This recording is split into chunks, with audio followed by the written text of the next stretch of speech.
Great.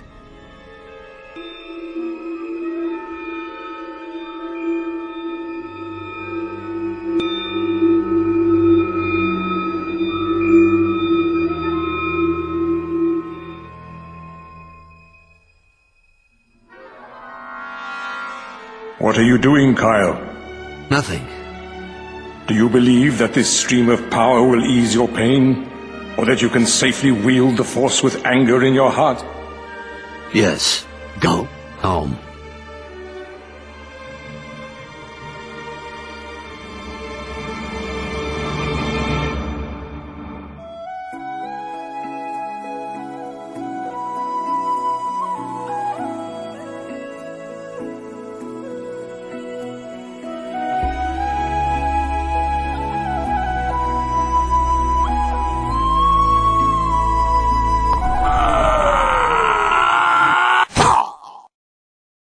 Well, wasn't that fun?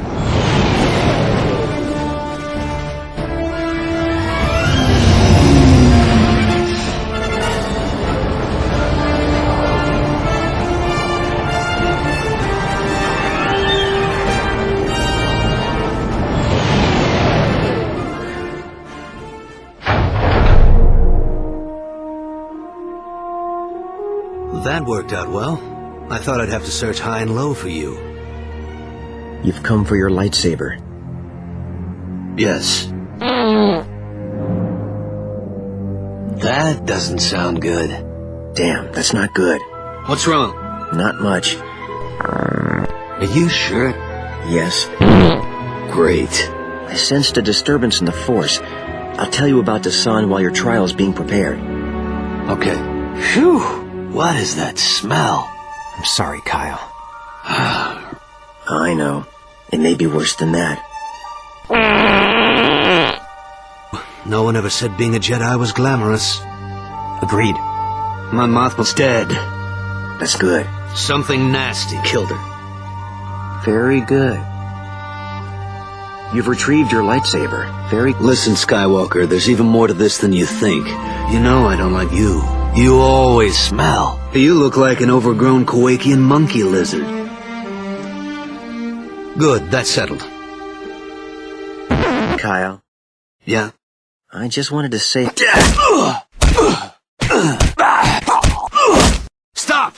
No. Okay. Ah, Siths. Bartender. Bartender. What can I do for you? Did my wife send you? No. I'm looking for Rilo Baruch. My wife? No, Rilo Baruch. You related to my wife? No! Hey, let's calm down, shall we? Okay. Ruby Bleals. You know the wife? Ah. Ooh, you're a sour one. I'll destroy you. Oh, of course. Who put you up to this, my wife? Yes. Kyle Katarn? Lando, what are you doing here? What does it look like I'm doing? I'm sitting in a cell. What about you? I thought you were gonna get me out of here. You okay?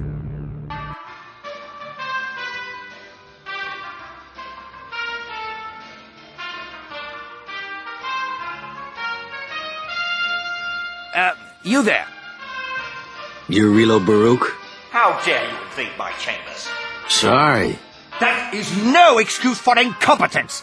What's a respectable gangster like you doing mixed up with a remnant slime like the sun? How rude! Assassins! Guards! Guards!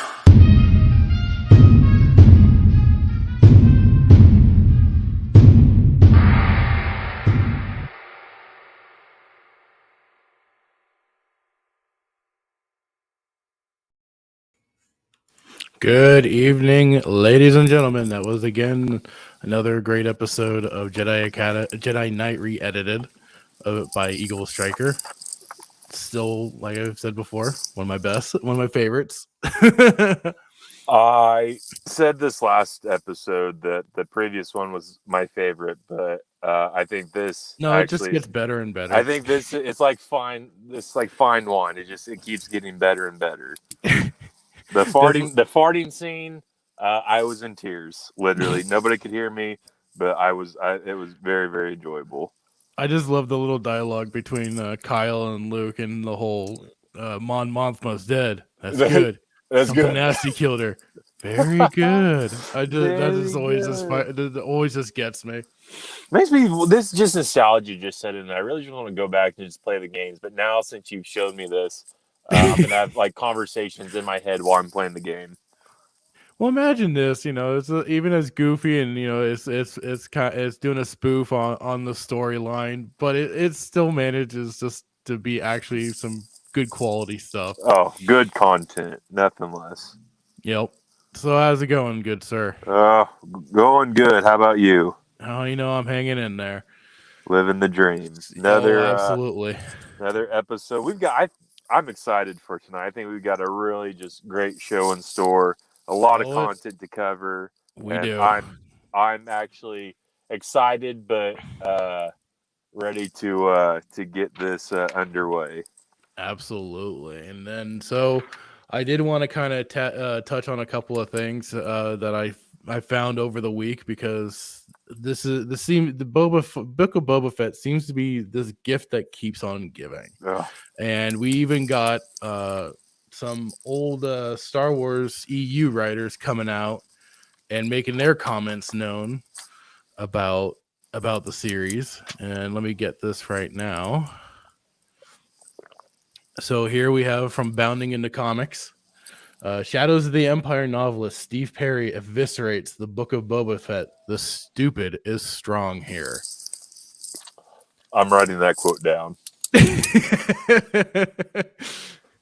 It helps just encapsulate everything, right? It describes it perfectly. So this article by John F. Trent starts out. Novelist and comic book writer Steve Perry, who penned Shadows of the Empire, awesome book.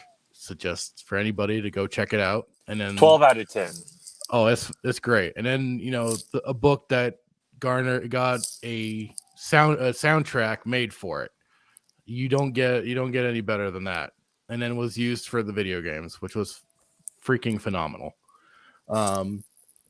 So in the comic series for Shadows of the Empire Evolution, recently eviscerated the Book of Boba Fett following the release of its third episode, which we all know how lovely that one was.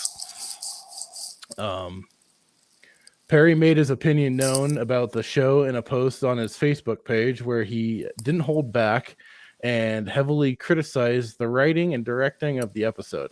He began his review by mocking the show, describing it as Blabba Fett.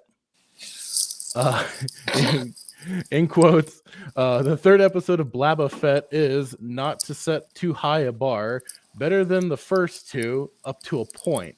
At least there are bubbles rising in the Bacta tank. He continued, of course, the idea of why would we show when we can, tell is still majorly evident.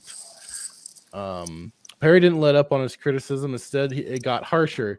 He wrote, reminiscent of the opening exposition of a not so well written, well made play, wherein the French maid and the butler come out on stage to explain to each other in laborious detail all the background information the audience needs to know before the action starts. So and it just goes on, and he does do his own little he does do basically the whole little play thing where it starts out on the image itself. Well, as you can recall, Fifi, young Master Archibald suffered greatly from his experiences when his coach was set upon by highwaymen, and the wound incurred during his defense of Lady Prudence has since plagued him in unexpected ways. Why, Monsieur Jeeves?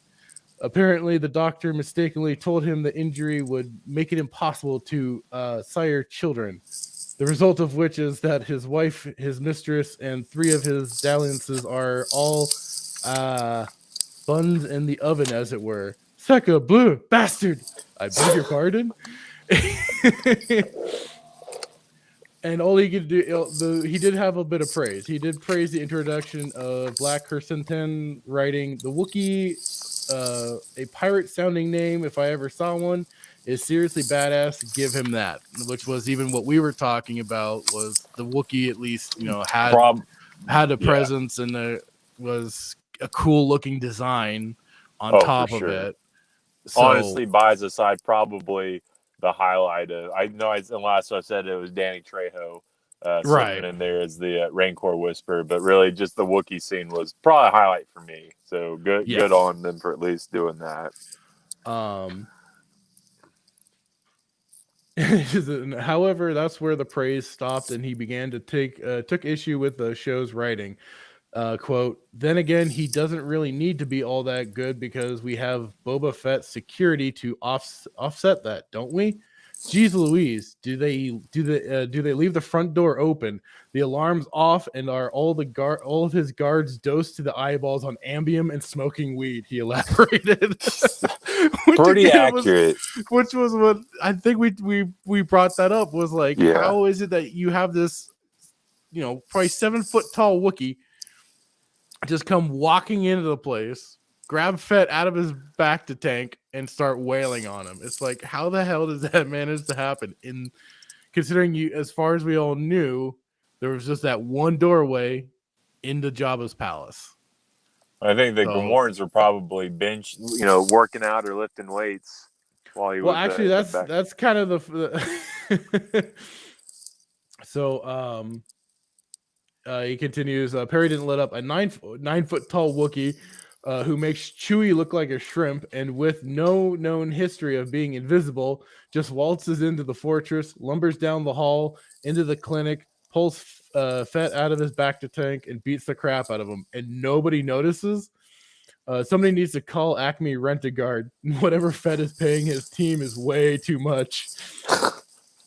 There is one part I did want to, because for anybody, you can go to Bounding into Comics and check out this article. It's great. But I did want to, from Simon J. Williamson, who is an uncredited puppeteer for Max Rebo and played the Gamorrean guard Jubnuk, who gets eaten by the Rancor in Return of the Jedi, took issue with the show's depiction of Gamorreans.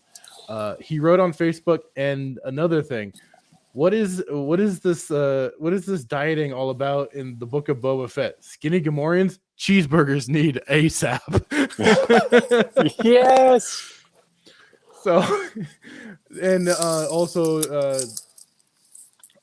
Toby Philpott, one of the puppeteers for Jabba the Hutt in Return of the Jedi, expressed his distaste for the CGI Hutts shown in the Book of Boba Fett by quoting Screen Crush's Matt Singer. Philpott posted it to his Jabba the Hutt Facebook account.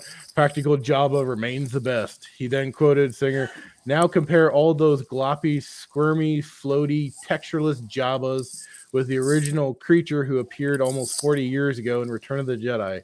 This Jabba had heft, weight, and a looming presence. He was intimidating and scary. He was real. And that's also just been another, problem with so much of these, is that these new projects and stuff is that they're so heavily reliant on CGI and stuff. They've tried to make some things here and there practical, but they only just do it halfway here and there. So it's just kind of the unfortunate. It's almost like they've lost. It's almost like there's an art to it, behind the CGI and the creativity and all this and that. And I think it's almost like they're trying to put so much creativity, and I use that term loosely, into like the storyline that they just let the characters go. I mean, the whole reason that you and I growing up watching Star Wars, like, we remember Jabba, we remember, the Rancor and all the different creature effects and stuff that just stood out so well. Even Yoda, Yoda. Oh yeah. But what's interesting is back then, like, still to this day, you watch those VHS, for those that still have a VHS player, like, it still looks. Well, they look better than what they're producing today.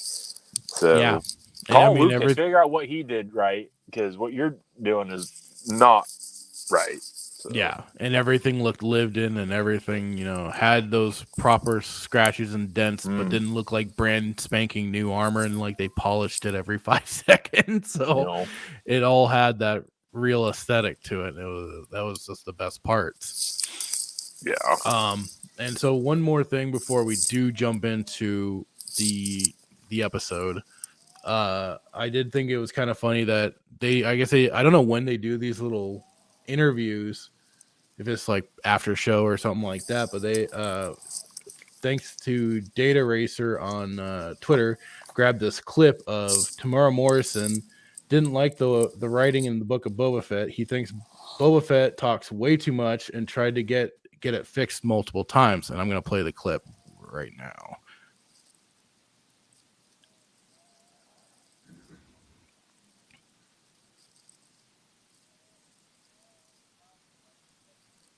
You can't hear this, right? Not on my end. Have you played it yet? You couldn't hear it? Uh-uh. Okay, hang on.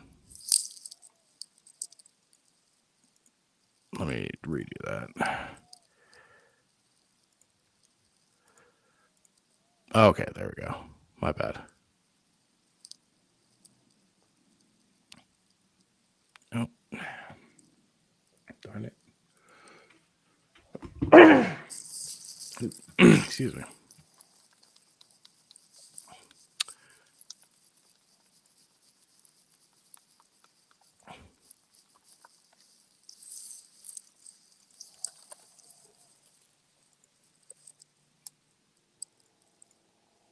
Tell me if you can hear this or not. Can you hear it? Not on my end, no. Darn it. It's not funny.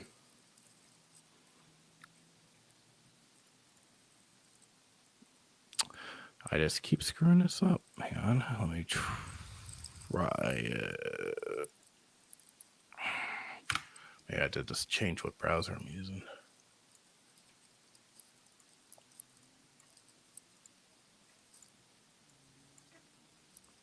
It might have been conflict with what I was trying to. Here we go. The browser can't access your screen. Try capturing a different screen if this continues. God dang it. Well, I mean, okay, so apparently I'm just having issues with this. Window. That's not letting me. Okay. Okay, again, tell me if you can't hear this or not. I was hoping not yes. that I have already in the first 2 episodes. I speak far too much. In fact, in the beginning, I was trying to get past my lines on to Ming Na. And I'd always say, excuse me, director, I really feel that Ming Na should say these lines because I want to stay mysterious. Right. I want to stay quiet. But then I caught on. He wasn't just trying to be a very generous actor, which he is. He was just trying to parlay some of the work to me. He's shirking his responsibility. So yeah, but and even when, because obviously John's one of the key writers. So and so sometimes I'd always say, I think this is too much. I think this is too much. Then I'd go to, what was the other guy's name? Noah. I'll try and get. Oh, Noah, yes, Noah Noor. Mm-hmm. I remember, of course, John actually went away to Atlanta, so I rang Noah that night and I said, Noah, the scene tomorrow, I'm talking too much. This Boba doesn't talk this much. Look, I've got all these paragraphs here. I think we should get rid of it. And John's gone to Atlanta, so don't tell him. And then next minute that morning on set, I get a call from Atlanta. John wants you to say all that. So yeah, I just couldn't help but find that pretty funny that you have him going on about this and how he's trying again. For some of these actors out there, most of them he at least knows his character, knows what Boba Fett should be doing, and tries to get this pulled through. And then on top of it, the guy that's mainly running the show seems to be bunked off other places. So it's just kind of like, what the hell is going on here? And But it's an issue when the director or whoever has the big hand and it's not listening to the actors themselves. yeah. All right. So should we get into this?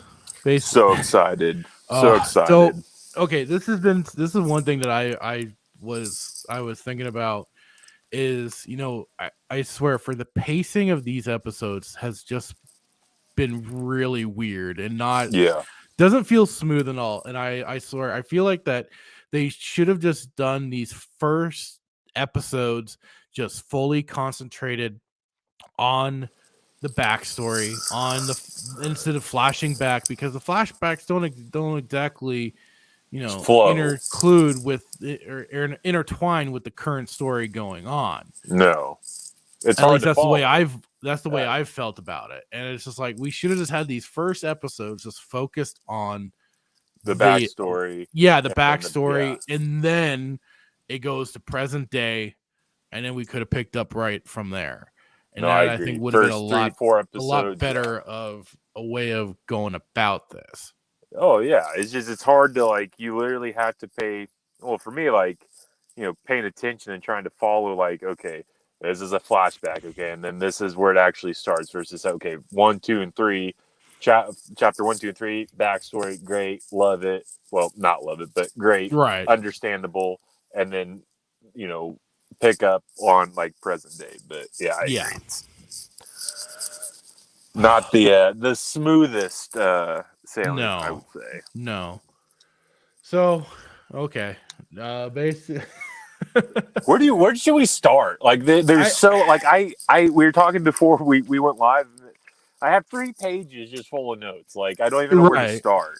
I mean, all we could do is just kind of, start it off from the beginning, in that start with the recap scene where. Well, we got the recap scene. Okay, fine, but once it then gets into the show itself, that's where the meat is.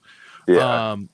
But so we have it where we got, and we were probably expecting this at some point for him to start trying to get back Slave 1. Yes. And he's clearly stalking. Thank you so much for calling it. Thank you so much for saying it. I refuse the proper name. Scholar and gentleman. I'll always use the proper name. But so I mean, he's kind of just the thing is he's just basically just kind of hanging out hanging out in the desert, and only only occasionally looking at the place. And it's not showing him planning anything. They're scoping out the place. He's like, oh, not today, dear. Still too many guards. Yeah, he's still too many guards. I'm like, okay, but you're still not coming up with your own plan. No, it's I had made a note here. It was still why the back to bed? Still why the back to bed? So and later, we'll touch on that. But it's just interesting. The back to bed just seems to be their little signifier that we're gonna be focusing on the flashbacks now. Yeah, that's what seems to be the case with that. Yeah, scoping out Jabba's palace. I just wrote, feeding the bantha, his pet, by the campfire. Yeah, I kind of made some notes on that too, and then they even have a little moment where they make the bantha burp. I'm like, really? So it's just and it jumps. I jumped down to. I wrote campfire multiple times on my notes, but then I thought it was interesting that Boba sees the flash charge. That goes on. That he just he happened to be at the right place. I mean, we already kind of got that idea because of it from the Mandalorian that he was the one that found her. But it was funny that boom, there it was. He happens to be some of the pawner, and then grabs her, takes her to the little mod shop. Oh, I have some great. So, what notes did you write on this? Because I this is probably my favorite part of my notes. So, what were your thoughts about what mod parlors is what you used? I mean, it seems so out of place because like as soon as he's like coming up on the place, for one, you got this weird like techno music playing, and then he walks in, and the whole scene made me think of more something like it was from Out of the Matrix or from like a cyberpunk more sort of setting than Star Wars. It didn't Right. feel. It didn't have that feel. It just felt out of place altogether. You want to know what my thoughts are on it? By all means, fire I am away. so excited. Okay, so Boba takes so basically Boba finds Fennic, which we thought she was dead, right? When you watch The Mandalorian, takes Fennic to a tattoo parlor for medical treatment. Basically, I said it's a tattoo parlor, i.e., mod parlor. It's the back of an alley, which a lot of tattoo shops are usually either on an alley and. He said, "No walk-ins, appointment only." Yeah, typical saying that tattoo artists will tell people. So that's where they got that from. Yeah, this guy is in a tattoo chair, and they're on tables that are like literally identical. Like you go to a tattoo, he's in a tattoo chair, and they're on a table, and then he throws. I'm gonna. In quotations, deposit credits down. Right. And then, so it was just it just reminded me about and I have like multiple tattoos. So I guess this is just where my mind went. I'm like, this is literally, I'm in a tattoo shop and this dude has a ridiculous metal hand. And he even looked like he had a tattoo gun. Like he was messing with the girl's neck and, the little like kind of blowtorch looking thing that he was using here and there. Like I said, it just kind of I thought I was more stepping into something from Matrix or the Matrix. I thought you'd appreciate the tattoo. That's funny. I didn't think to consider that, but you're. Like, I mean, I don't know what a place is, but or what it's like inside mostly, but. I mean that it's great. We'll rewatch this and then we'll go to a tattoo parlor and you'll be like, Jay Hitman, you're exactly right. But and then let's get into this whole surgery. This whole what are your thoughts? Like it's not. I mean, we've already seen things like from Empire Strikes Back where Luke got his surgical implanted hand and stuff like that. It's not out of any kind of it's not unusual for these kind of machinery and stuff like that. I think there's been some other characters that have had other than of course we got Vader, of course, who's had extensive machinery, more machine now than man, of course, right? So it's just what it is. It's just her getting by her own mods and stuff like that. They just have to laugh though. He's like, why would you cover this stuff up? I'm like, bro, not everybody wants to. To some people that'd be a blatant weak spot to go for. Oh, for sure. She's an assassin. She wouldn't want to display that. Here's my issue with this is like no matter what scene in the past, like Vader, like Anakin, getting put into his actual suit. Whether Padme, when she was giving birth, like any Luke on the Republic, I forget what the Alliance, what ship he was on, but when he was getting his hand worked on, like it all actually looked believable. Like it was like along the lines of like you could say like, oh yeah, this is like a medical frigate, this is like a medical type atmosphere, right? This is not just some back alley, not some back alley. This is like he removed her stomach. It still makes me think it's kind of goofy. It's like I know Boba is in the mind of keeping himself in the eyes of the rest of the world that he's dead at the moment, right? But it's like he went into Mos Eisley, one of the most populated cities. I mean, the city, Tatooine, and you couldn't tell me you couldn't have gone a little bit further to find but it just. You want to remain dead, you go into the shop, but it's like it's not believable. Like you removed her stomach, you soldered metal to her skin. I mean, and that's not, I guess, the most crazy thing, but like there's no blood. No. I mean, my God, she looks like the inside of a 70s or 67 Barracuda. I just, so if you're gonna do this, like I get it, but just make it like look a little bit more believable. Like I literally saw the inside of her stomach and immediately 67 Barracuda, blue, Right. or Chevy Chevelle. Yeah, and then they kind of showed they did show like kind of the tubing and stuff, and then once she got switched on, You saw the antifreeze pumping in her basically the blue, the antifreeze, and then the blood going circulating through. It's like, okay, I guess. I don't know. It just. I mean, what did she get hit with that destroyed her stomach? Like, I mean, that's what I'm curious. Well, you watched, man.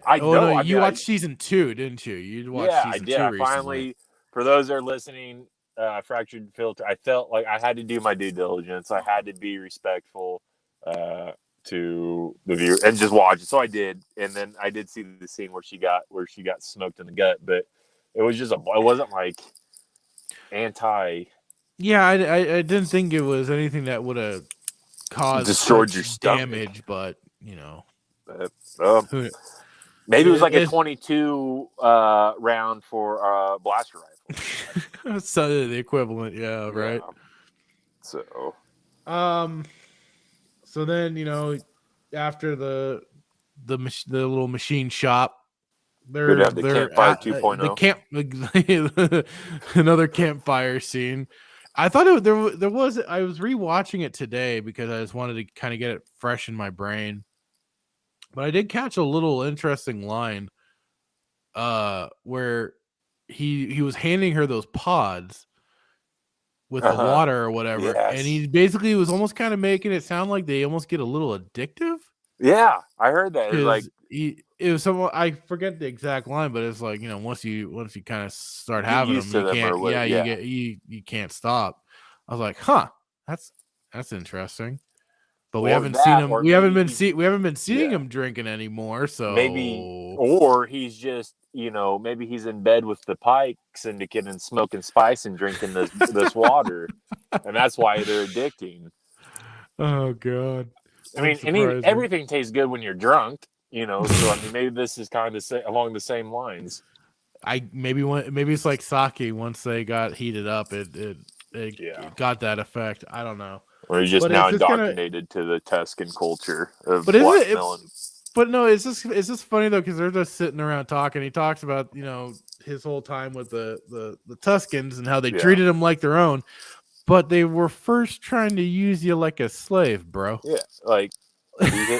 Got a little head damage from the Sarlacc pit, I guess. I don't know, but it was some kind of damage. I love how he so they're singing "Kumbaya" Campfire 2.0. He asked for her help with recovering. Yeah, and I'm gonna piss people off, and I don't care. Slave 1, you're right.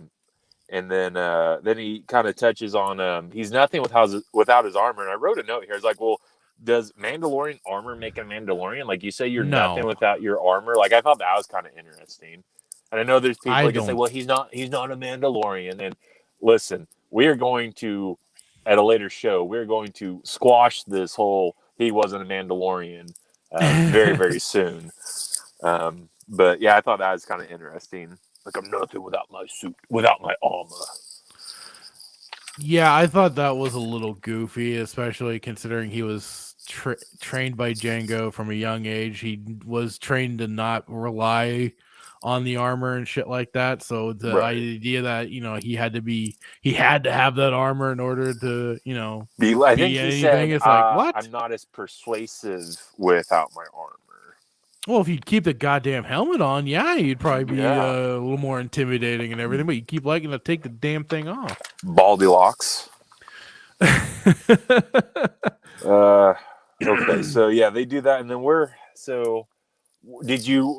were your thoughts on the campfire? Did you think it was relevant? It was just trying to set up into them partnering up and going into going to Jabba's palace and to take the Slave 1 back. Yes. That's all it was. That's all it was just trying to set that stuff up. And then, then it's into planning mode, and she sends that little droid in that Yeah, they basically takes the reminded me whole. of Darth Maul's Oh his yeah, huh? spy, whatever you call them. His Yeah, and I'm gonna spy have to look drones or it up. whatever. Yeah. Ironically, he had three, and she's got three. So maybe it takes three to scope out a full palace, whatever. And it looked like she just sent one in, so it was just. Oh, was it one? Yeah. And then he says goodbye to his bantha. Oh my! Did I miss this? Okay, no. Okay, so I wrote down scoping out Jabba's palace, but yes, the farewell scene with beloved bantha, and I don't. I had some tacos earlier, so I don't know if I threw up because of the tacos, but they're in the scene where it says, "Now go find other banthas, make baby banthas." Yeah, and I'm like, yeah. Are you serious? It just comes off as so silly. It's just kind of like, I mean, like it was. I just recently run through the audio Bounty Hunter Wars books that are abridged. You went through all three. Side note, did you go through all three of them? Yeah, I went through all three of them again. You're a better man than I am. I haven't been able to go through them yet. But it's like, it's just all the exact opposite of what Boba Fett should be. And I mean, I can almost see where they're getting some points, but it's just not even there.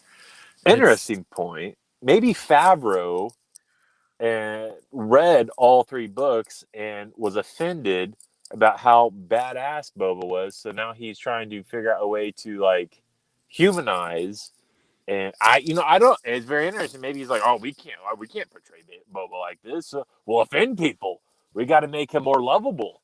So we're gonna put a bantha scene, in here, and how he loves banthas and he wants them to go, procreate banthas, because you remember that whole Mandalorian. You remember? Side note: there's so those who like I don't collect Funkos, but there's a whole like kerfuffle about the child eating those frogs, the eggs. And they came out with a Funko Pop of him, the child eating these frogs. And like PETA, for I don't know if we have any PETA fans listening, but they got like involved, and there's a big whole kerfuffle. And then they stopped making that Funko. And joke's on you, PETA. I actually bought one just to piss you off. Dingbat. No, I didn't. But I was like, so it was just Oh, you can't. It's just this whole culture of like we can't offend anybody. We can't eat because there was a species that was like on the verge of being extinct. I'm listening to this and I'm like, and the Grogu was eating all of them. Yeah.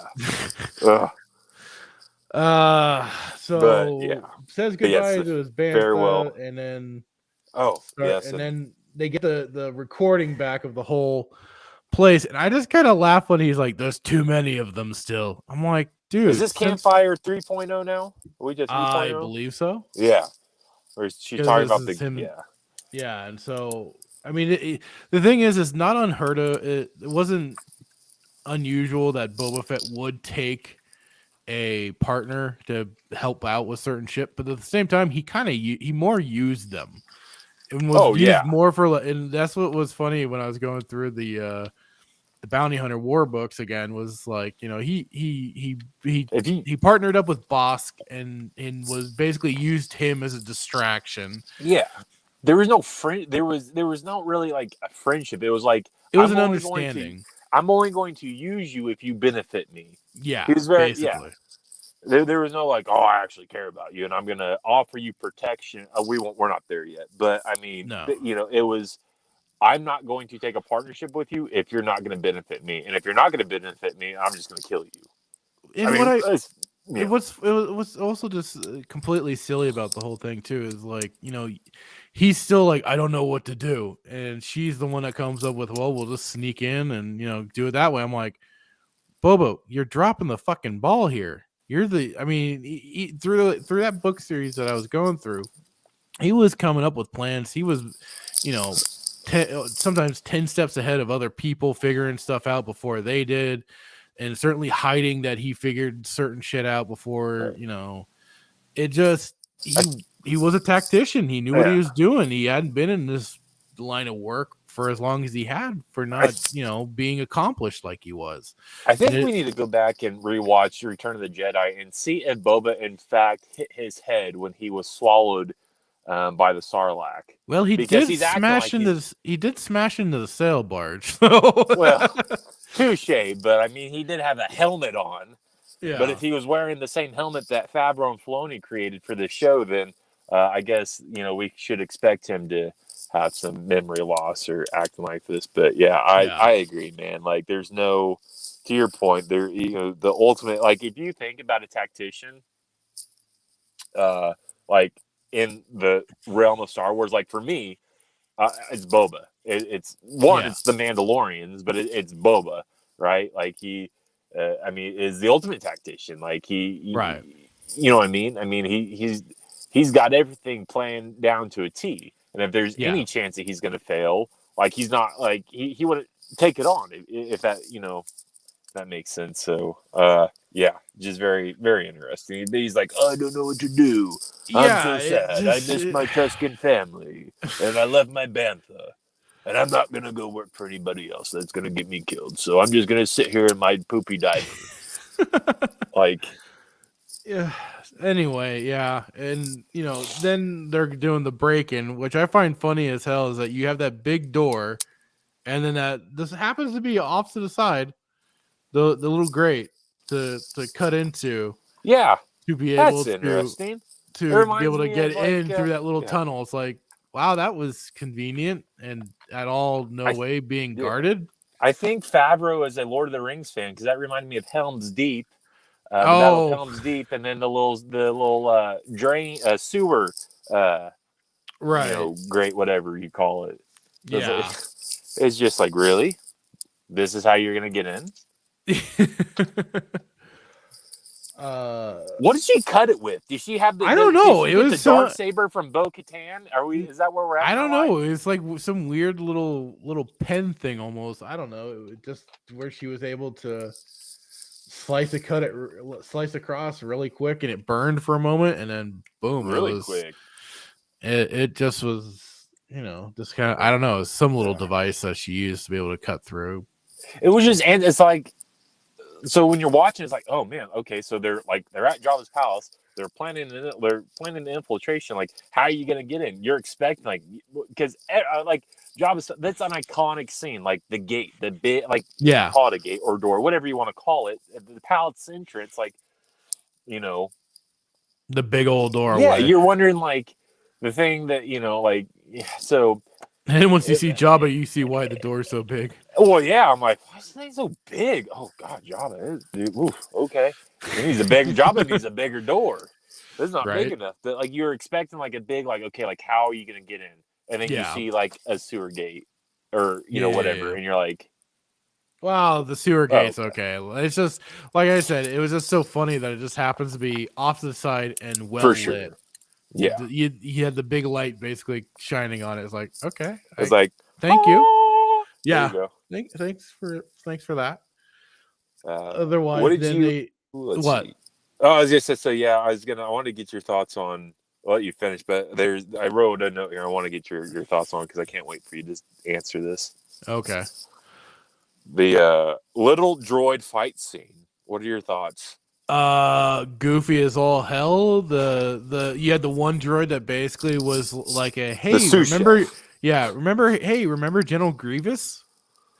Yeah. And then does the whole rotating arms thing and then just gets its head cut off by Fennic. With the same thing that she used to open the gate, ironically, I think. Yeah, probably. Which was like, okay. Okay, what were your thoughts on? He says he's got the droid in a chokehold. He's like, I am Boba. He's like, do you know who I am? Oh, I've got something. I've got something before that. Hang on. For that whole scene, because I swear to Christ, that was the goofiest goddamn scene of him chasing that robot around. The robot. And this is the first thing that came to my mind when I saw this. Hang on.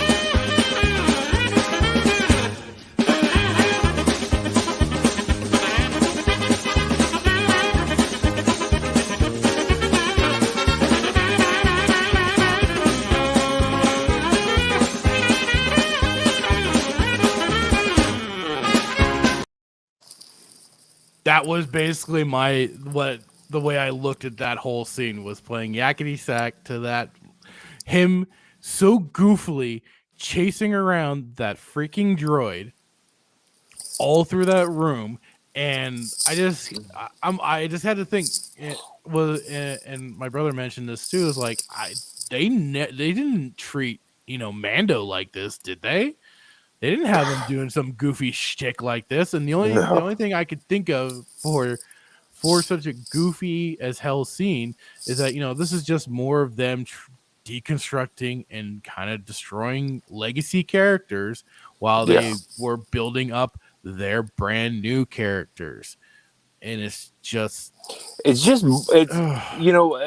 a term that and I'm not gonna take credit for and said I coined it, but I call it Marvel humor, which it's very interesting because it's not funny, but this is just Marvel.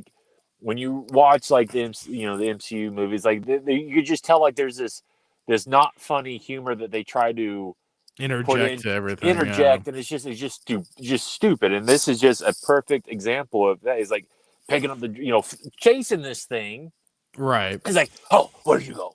And he's trying to go over this thing, and then he gets it, and he's like, you know who I am Boba Fett. And it switches itself off. It's and it's it adds zero there's no benefit to it's just there's no context, and go ahead. My blood pressure is going. No, it just ends up it just devalues your character and makes him look like a complete goof. It does nothing to elevate them. It just like I said. Let me ask you this: so you read the books? You recently read the books. How many in those 3 books? How many times did Boba in the book chase a droid and ask him if he knew who he was? Freaking zero. Yakety yaks. Zero. Yeah.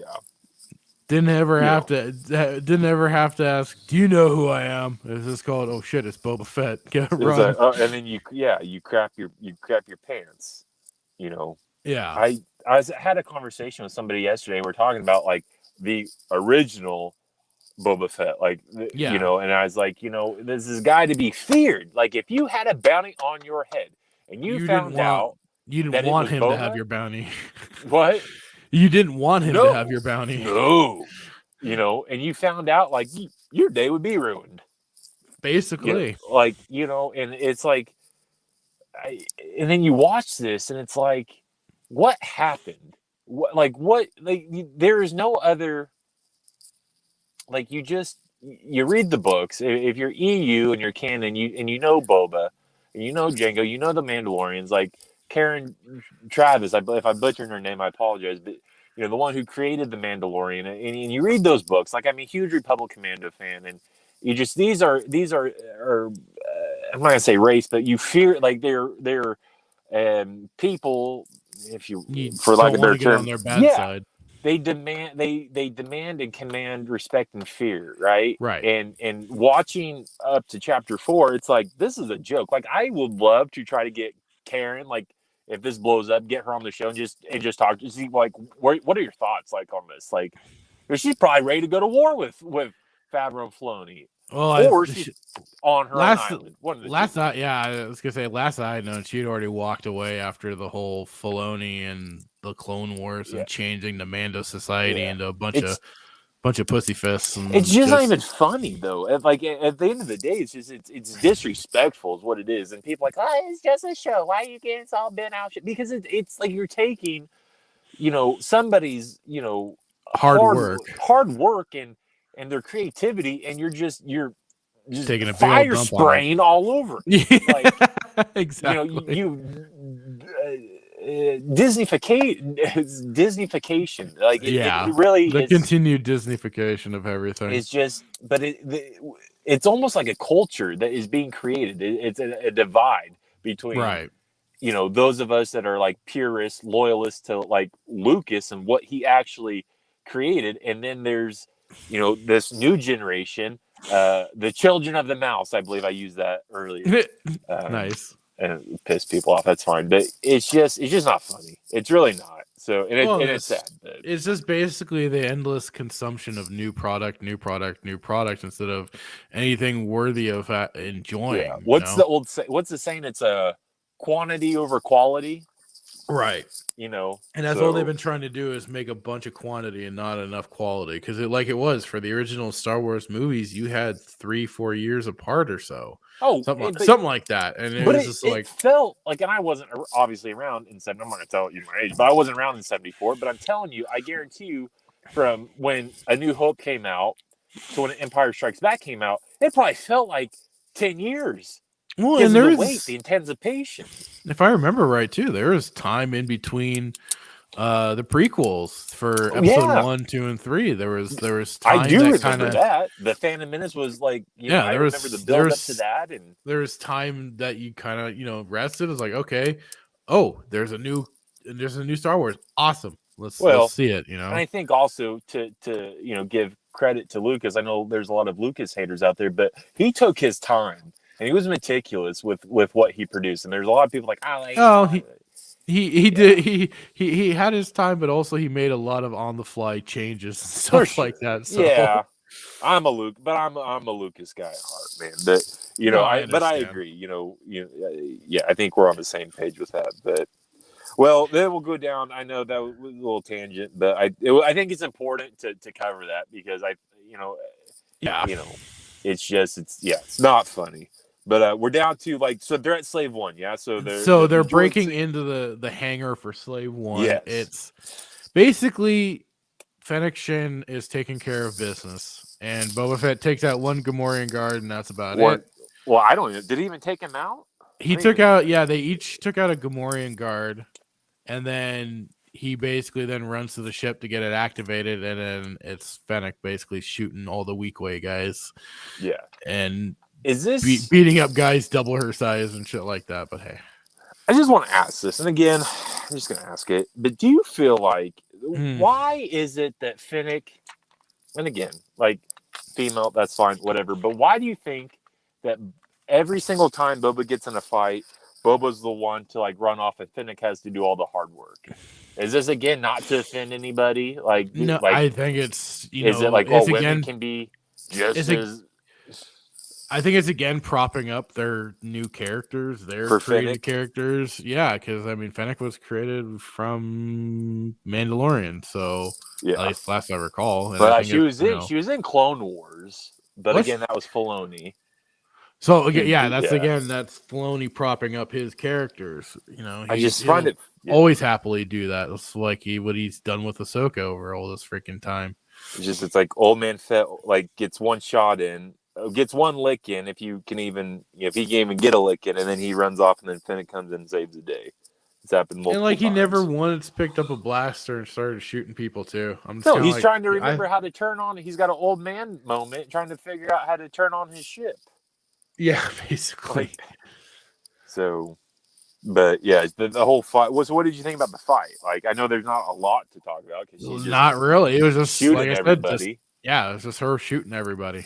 That's all there was to it. And she got the little last shot on the door to open it up so they could fly out, and boom, Boba Fett's got his ship again.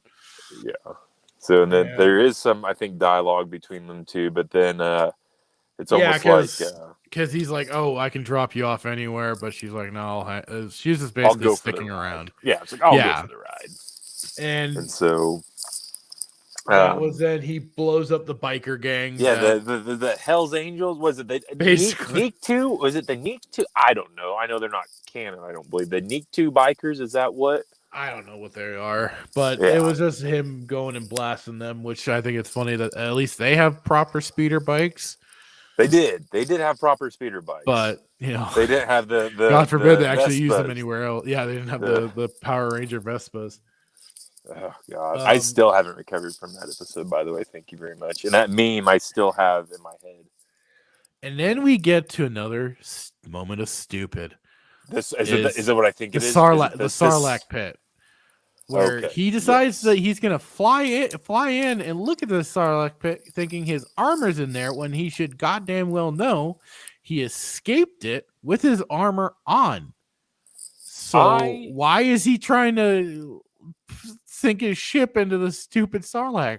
I think this is crucial to talk about because when I first watched this, I was like, why is he in there? I didn't catch that at first, but I think I was so inundated with stupidity within the first 3 episodes that I just had a dumb moment. But that's exactly right. He escaped with his armor, so why is he back in this pit looking for his armor?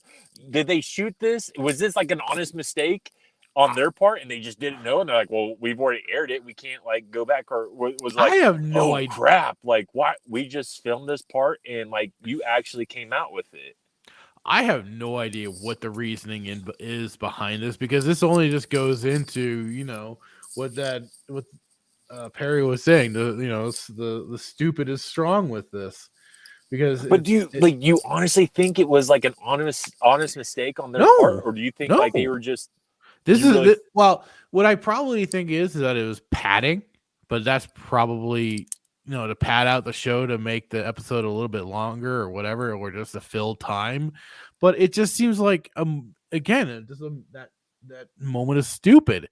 That they I don't know if they're trying to show that Boba Fett has some brain damage or something, but it's just so ridiculous that he seems to think his armor is still going to be in the Sarlacc when he escaped with it. We don't know how he escaped with it exactly, other than him blowing up the Sarlacc in some form or whatever. I thought he just climbed out. It out. Yeah. I don't know, but he does it. He got out, and it's like, okay, but why is he going back there? Because he clearly got out in the armor, in the Jawas. The Jawas bringing him. The fierce Jawas that everybody should fear more than the Mandalorians. I actually fear the Jawas more than freaking Boba at this point in time. I was kind of surprised though. I saw like the wreckage and everything, but I would have thought that would have been cleaned up by the Jawas. But maybe they just probably iconically. They probably salvaged what was in there, and then there's just the hole and everything. Yeah, like I really left. don't want that. It was just leave that there. But what were your thoughts of the Sarlacc trying to eat Slave One? Well, like I saw earlier before we started this was somebody saying, the Sarlacc pit manages to try and pull Slave One into itself while it couldn't even pull in Lando. I'm like, oh shoot, you're right. Shots fired. Right? That's true, yeah. Because it starts pulling the whole ship in, or at least tries to, and it's just kind of like, the whole scene was just ridiculous too. Okay, what about the seismic charge? That was awfully convenient, and it was just like, really, you're gonna have these somehow for some reason these buttons are out of your reach? Yeah. What?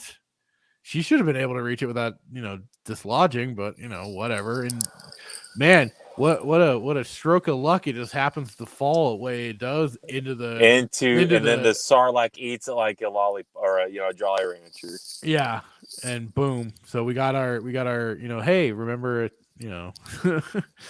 remember the seismic charges that he used. It was just conveniently it just destroyed the everything inside, and nothing, like it didn't like even like move Slave One anything like anything, like it just. It's just very interesting. Like this is a seismic charge. Like you remember, like Attack of the Clones, where Jango's going after Obi-Wan, and that seismic charge blew up. Obi-Wan was chasing Jango, and he starts using those things to distract him and get him off their tail. And but that seismic charge was devastating. I mean, it was devastating. It blew up like I don't know what the radius was. It did finish off the Sarlacc. So So okay, what are your thoughts on this? So I put and then we of course get the little Marvel line when he goes, "Don't touch my buttons again." Right. What are your thoughts on when he climbed back into the pit and then out and not burned by the acid? I mean, I don't know. Like even she said, you're gonna need Bacta, but it was. I know this thing's dead, but I would still assume that it probably there's some acidic properties, and Okay. He's So I need to very make- good at what he does, apparently, Yeah. climbing into Sarlacc. Yeah, I need to. Touche, well played. I need to change my notes. So we're at campfire scene 4.0 now, I believe.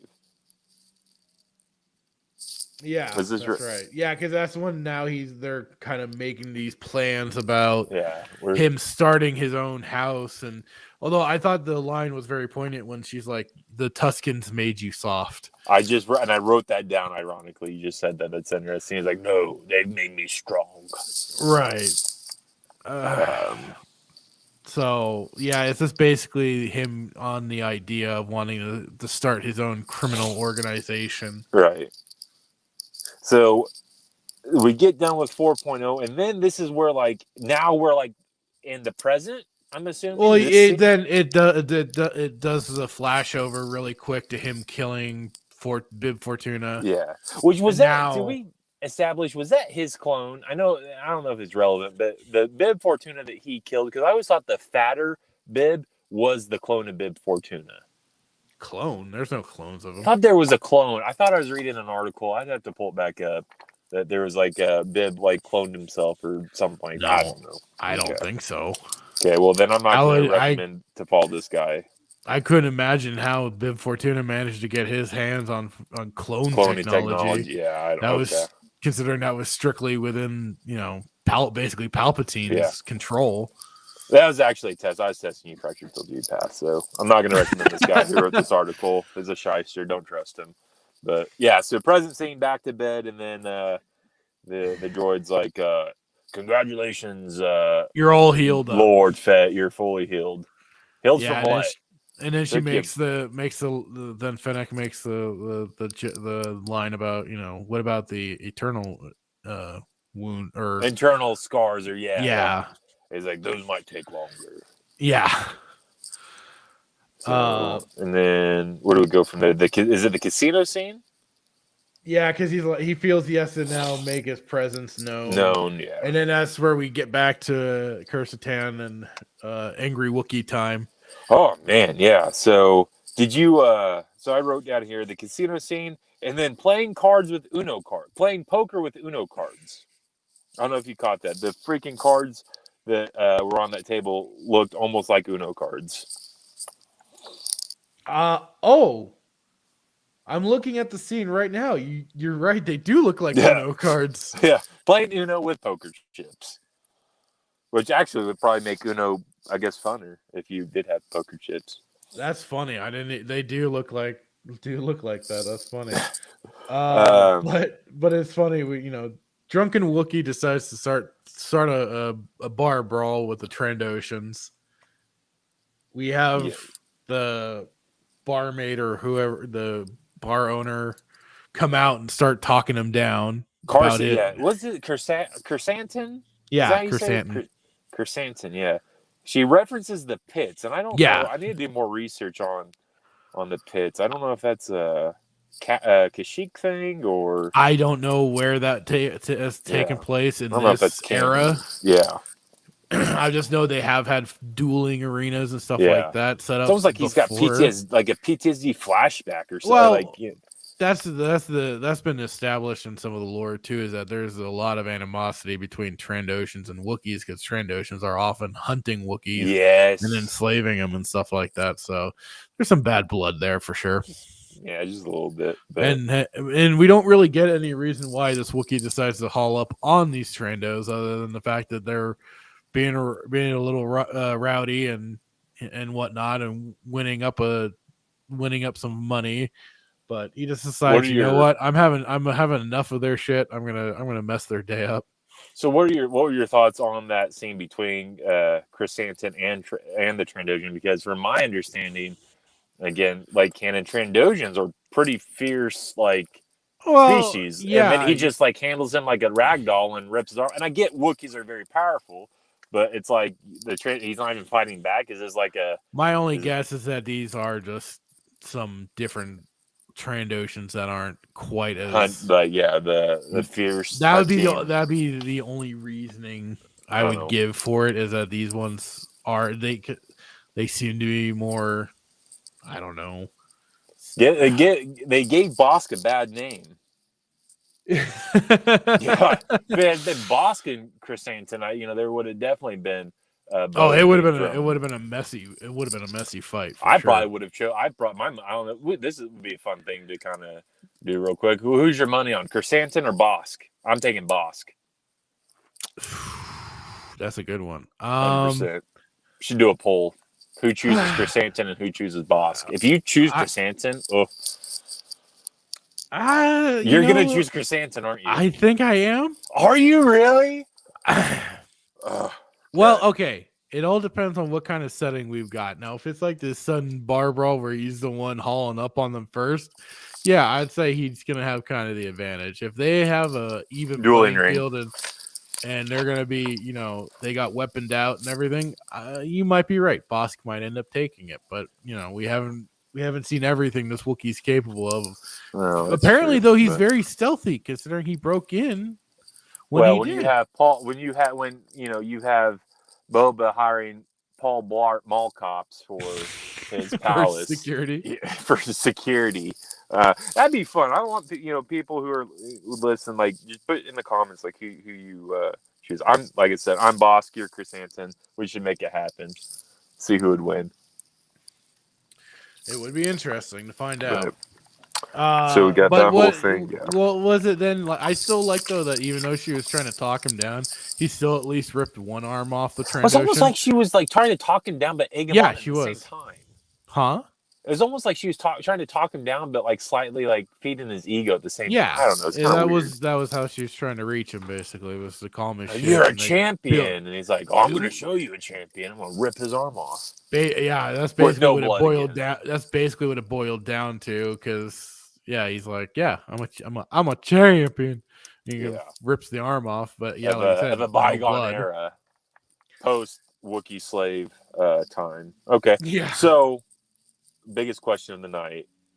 What are your thoughts about Boba offering him a job?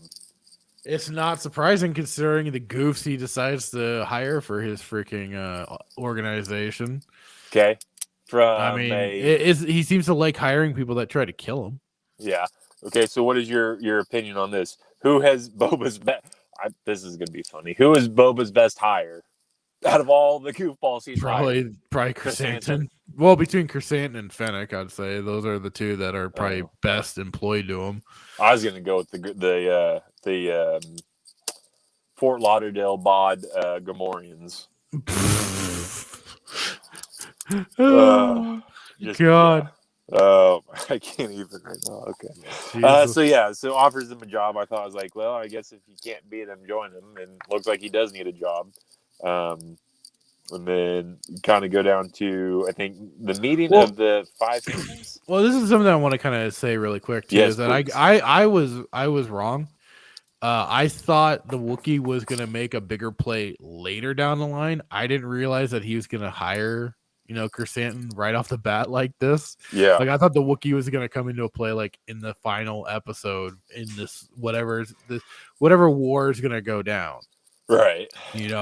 But I just wanted to at least, I'll at least admit when I. So were you surprised? Then is it fair to say, were you surprised when he offered him the job, or did you think that he was just going to play a bigger?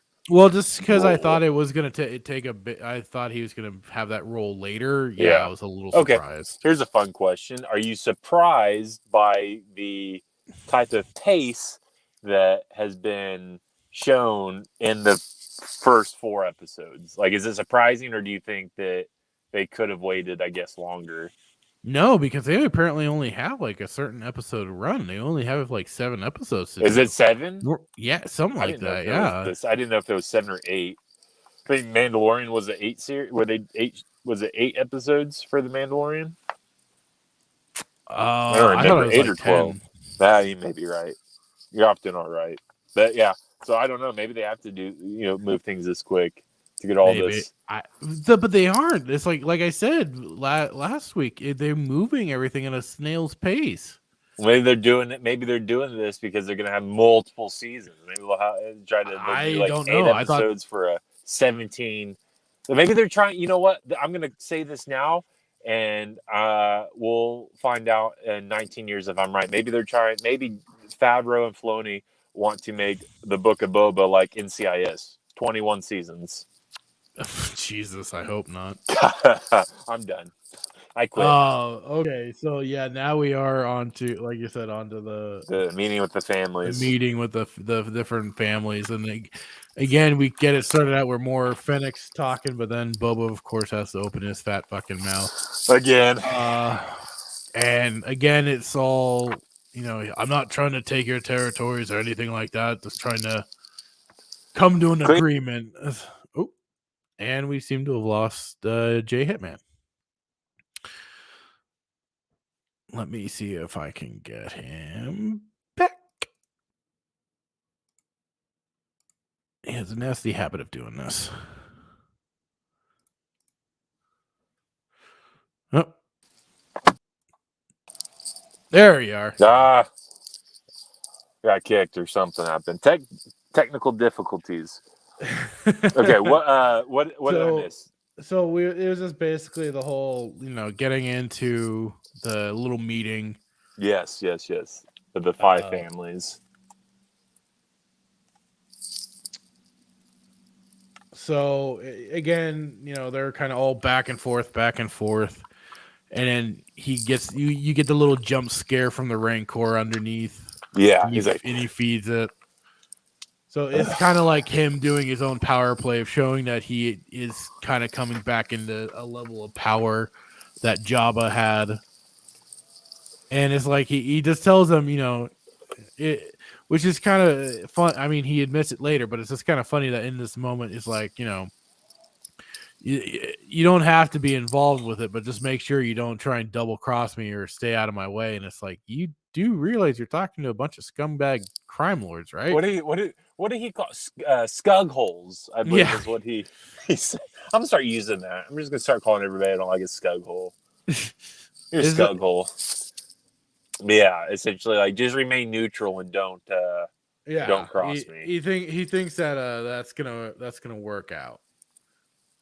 So, one of the guys I don't know if you'll find this funny or agree, but one of those guys looked like, just remind me of Scooby-Doo, the dude with like the guy that spoke. I guess. Oh, those dog face looking guys. Yeah. I was like, this Scooby-Doo looking guy. But I'm curious to see. Slightly curious to see like what Chapter 5 will bring. They're talking with the families, and it's like they're not concerned. Like they're not really concerned about the Pikes because the Pikes are only, I guess, moving on his territory. But it doesn't make sense. Is he the daimyo of like all of Mos Espa, or does he only like over? I thought Jabba was. I honestly thought Jabba had a larger territory than what my understanding was Jabba ruled all of Tatooine. Honestly, like I didn't want to speak too soon, but that's honestly wrong. But you think Tatooine, you think Jabba. Yeah, like you got Luke, you had Uncle Owen and Aunt Beru's house, and then you had Jabba's palace, and then you had like what was the shop that he wanted where he wanted to get the power converters. You had like 3 places on Tatooine. Yeah, so they're not very concerned about the Pikes apparently, which is interesting because it's like if they're not concerned, then why are we concerned about the Pikes? Are the Pikes really like? Do they pose a threat? Because these 5 families don't think they are, but they could be, making a profit off of them. Well, part of this is seeming kind of personal on Boba's end because of the whole Tusken thing. Yeah. So that's where a lot of that's coming from. But at the same time, they supposedly are moving in on on these territories. So I guess we'll see. It's an opportunity to paint the Tuskens in a very like to kind of bring them down to a more human level, I guess. Because again, a more positive light. Yeah, I'm like, go suck a fart. Like, no, like, no, it's absolutely stupid that they've done that. It's all like Tuskens have feelings, and they're which they're you can people. do, but you gotta still maintain their menace and their. They don't like any of the people on Tatooine. To them, this is their land, and they don't like any technology. It's all of that. So, but now it's an opportunity, in my opinion, for them to again deconstruct and repaint. Repaint, everything, the Tuscans in a new, more appealing and respectful manner. Right. So now then it's Fennic and him talking, and she's like, "Do you trust him?" And he's like, "Hell no." Which at least is like, okay, he's showing some sense, and he's saying how credits aren't a matter; it's just the muscle, and then that's where we get our little them playing the Mandalorian theme. So setting up that they're going to be getting. I'm guessing, I don't know if it's going to be like at the last episode he comes in and helps save the day or something, or they bring him in. Darjan, whatever. I don't freaking know. So that you bring up an interesting point, and with that, do you think that they're going to try to do like a crossover between, like you said, the season 3? I don't know if they're filming. I don't know. I haven't heard any news. Maybe you can better speak to this than I can. But if they're filming season 3 of Mando, or if they're going to do some type of crossover between Mando and the Book of Boba, because like obviously the end of Mando we saw Boba and Fennic, and obviously there was some type of partnership / whatever you want to call it. So. But I did catch that they played Mando's theme song, or the theme at the end of this episode. So when they mentioned needing more muscle, I'll be so mad if like you have to have Mando come in and save Boba. Like, you are the OG, and you're I didn't consider that exactly, but yeah, you're probably actually right. I bring that up because I was researching like top 10, and this is where you obviously got to be careful researching stuff, because there's so many EU canon, and then you've got the Children of the Mouse, but it's like top 10 most powerful Mandalorians, and that character Darjan, whatever his name was, they put him in the top 3, and they put him more powerful than Boba.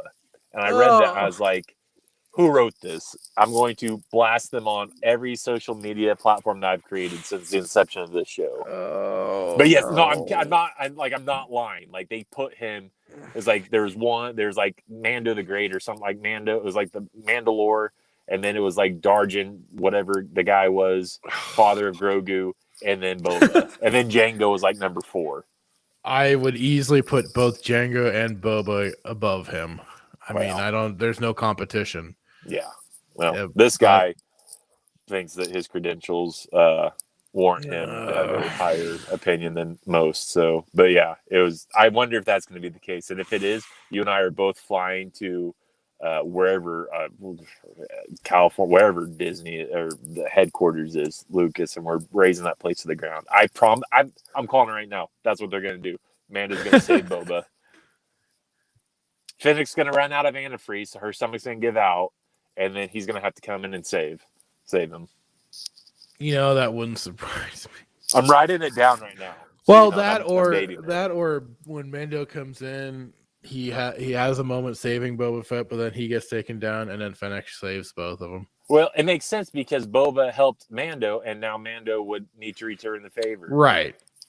That's what I was thinking too.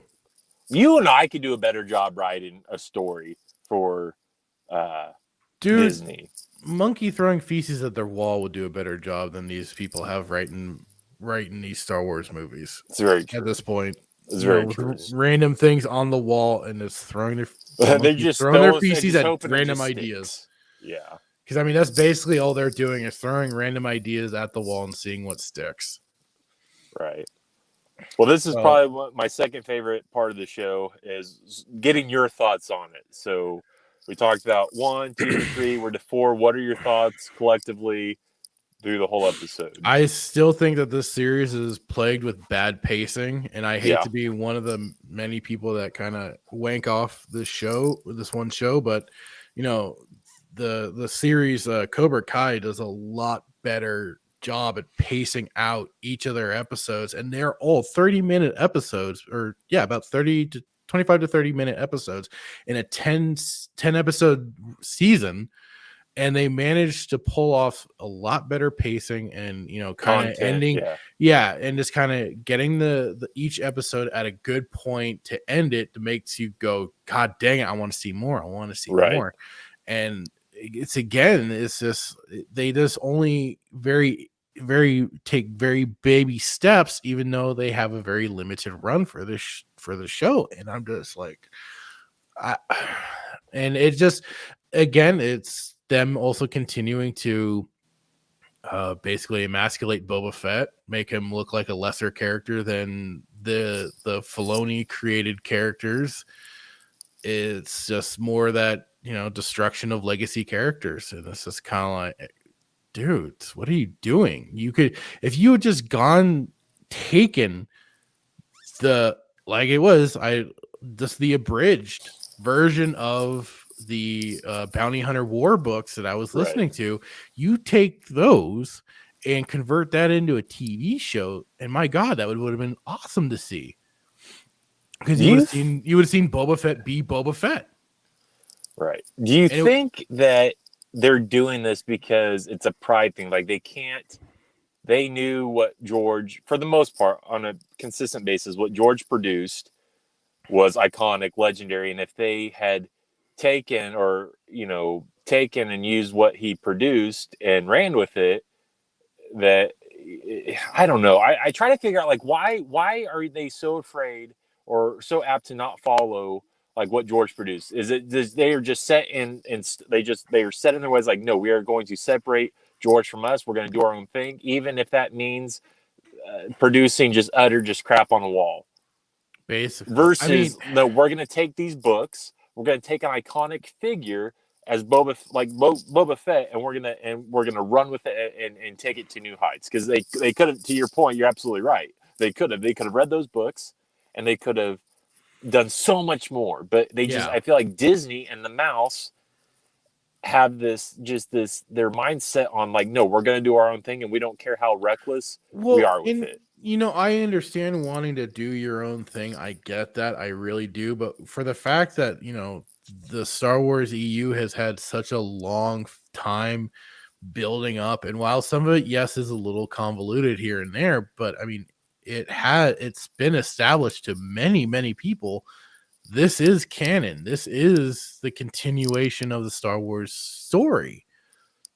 So it's just, and like I said, I get that, but you got to at least honor what's also come before, not take a big, steaming pile on it. You got to at least which is honor essentially it. what they've done worse than that. I could live with the fact that I could live with that a little bit, but they're just deconstructing it is what they're doing, and they're starting look at what they did in Force Awakens. They reverted. I tried not to. They reverted Han Solo back to being a low-life smuggler who basically ran away from his family. You have, Luke that said fuck it all and bunked off to an island to die. Essentially. And becomes the most hopeless figure in the galaxy. It's like, really? These two figures, like, Captain Solo and Commander Skywalker, who after the fall of the Empire, did all these great, has used all these great battles and things, and then, like, Disney gets a hold of it, and they're gonna, like, well, we're gonna deconstruct, the family tree, remove and everything. We're like, Han's a deadbeat dad who doesn't want anything to do with his son and doesn't like Leia, and Luke is just pissed off at the world because he still has dad issues that he wasn't able to resolve, so he's gonna live on an island or a planet by himself and just this guy restarted the Jedi Order, like, so it's just, God, it's just anyways, that's a whole nother that's a whole other topic. But yeah, so for this episode, it's just more. Was there anything? So, like last episode, I think I was saying that the highlight was the Wookiee fight. Was there any highlight to this? Do you have anything that stood out that you're like, yeah, that actually was cool, or you're like, nah, no, this is just utter crap? I mean, the whole thing was a bunch of pilot. This is horrendous. But I mean, if you want to look at one, shining example, again, the Chrysanthemum ripping the arm off of Trandoshan. I won't be against that. That was cool. It'd be better, especially if they, especially after she does this whole speech trying to talk him down, and especially after she does this whole speech trying to talk him down, and he's still like, "Yeah, fuck it, I'm gonna rip this guy's arm off." Does it and then moves on. Yeah, I agree. I think it'd be better if there's blood involved. I mean, my Oh goodness. yeah. Oh, there should have been. Yeah. I mean, it's interesting. Like New Hope, Obi-Wan, Ben Kenobi, Obi-Wan. Cuts the. Yeah. He wasn't Aqualish. Was it the Aqu? Well, he cuts. Know. I think he cuts. I don't the know all Aqualish. the aliens. Yeah, it's Aqualish to do with the, anyways, but cuts his arm off, you see blood, but there's like no blood. So I think it would have been better if there's blood, but we know Disney can't do that because children watch the show. It's Disney. They don't. It seems to be they are incapable of actually having anything adult related. Yeah. Well, I'm with you. For me, no real highlights. If I had to say that, if I had to like bring up any good thing, it would be the Chris. I think we're in agreement that Chris Hansen, that was like the highlight of the 45 minutes.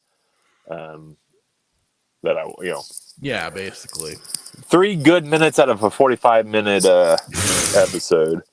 So, but yeah, we'll because see. All the rest of it just has you shaking your head, going, "Why?" It